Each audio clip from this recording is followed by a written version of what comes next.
Hi and welcome back to Dusty Book Sniffers. I'm Nicole and today we're here to talk about the second book in the Farseer trilogy by Robin Hobb. So let's get started.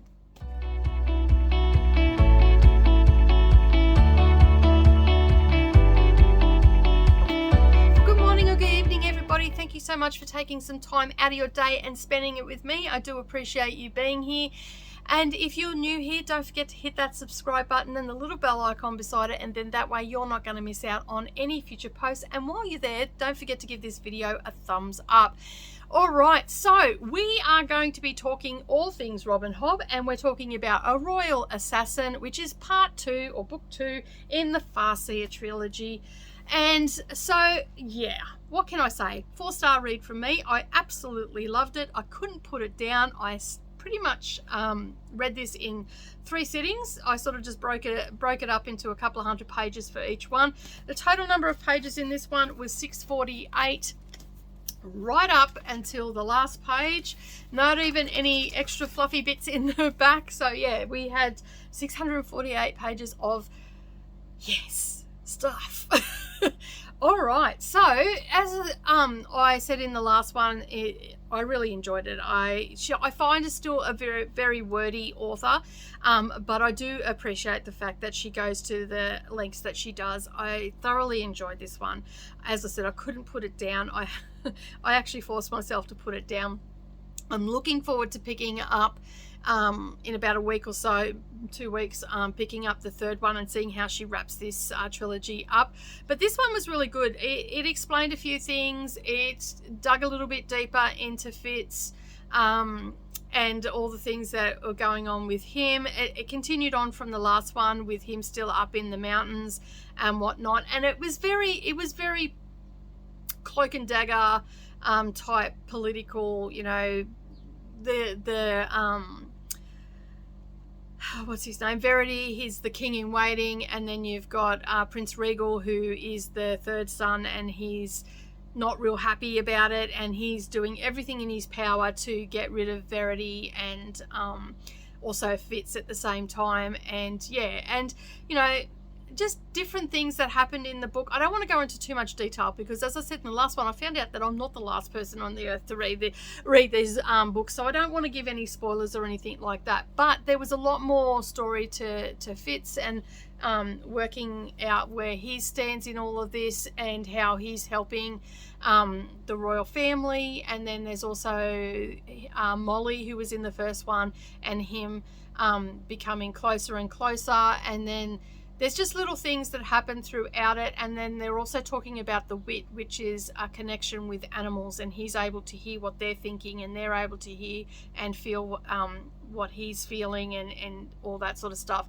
So he is basically ended up with this wolf, and they are basically communicating with one another, and you know, he senses dangers and warns him and all that sort of stuff. So he can hear him in his mind, and everybody's very scared of the wit because they feel that if you use the wit too much, you become the beast that you are connected with and all the rest of it. And there's also the skilling in this as well, which is where Verity can guide Fitz and also help him and talk to him and see what he's seeing and feel what he's feeling and all that sort of stuff. So there's quite some funny moments in this book where Fitz is dreaming about Molly and Verity is actually picking up on it and stuff like that. So there's quite some funny little moments. Like, I just thought, could you imagine that, having sensual thoughts about your lover and someone else is picking up what you're putting down?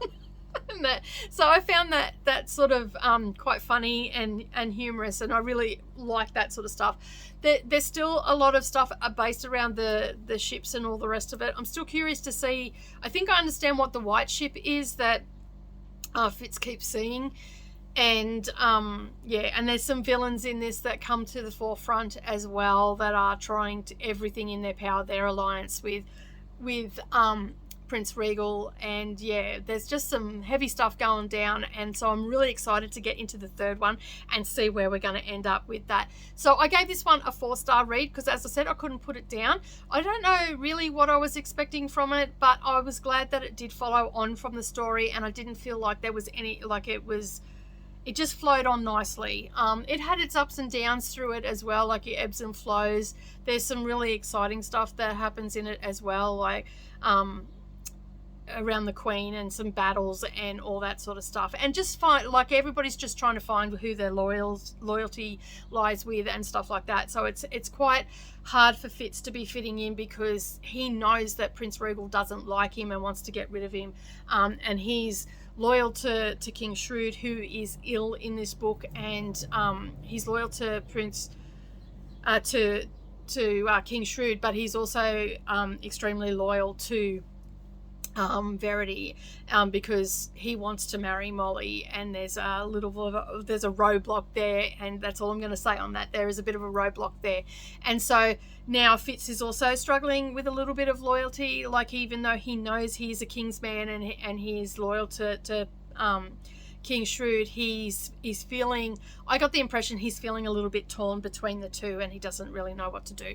But lots of stuff is happening. A lot of the magic system is coming forth now, and how they use the skill and all the rest of it. And the skill apparently wears the user down as well. So I'm trying, and I know that Fitz has the ability, or the wit as they call it, but he also has the ability for skilling as well, but he doesn't understand it, and he's not got the grasp of how to use it effectively. So basically I'm really excited to see where that goes, if he actually does get the feel for it. So if you've read the book, please don't tell me. If you've read the trilogy, I don't want to know. And I'm not watching anybody's videos who have done the wrap-ups on these as well, because I don't want to know. So once I've finished it, then I'll go and watch your videos. So don't worry, I will go and watch them, just not at this point. All right, so that is it from me today. That is the Royal Assassin, and I've still got the third one, which is Assassin's Quest. And once I'll do a wrap up of how that went for me, and then I'll do a wrap up of overall on the series. But that's it from me today. Thank you so much for joining me. I do appreciate you being here. If you've made it this far, don't forget to leave me a book emoji down below, and maybe even a boat, because it had some ships in it. So we've got a ship on the front cover. Leave me a ship or a boat down below as well. And if you're made it this far and you've yet to subscribe, make sure you hit that subscribe button and the little bell icon beside it to all notifications, and then that way you're not going to miss out of any of my future uploads. But that's it from me today. Have a great day, everybody, and I'll see you all again next time. Bye for now.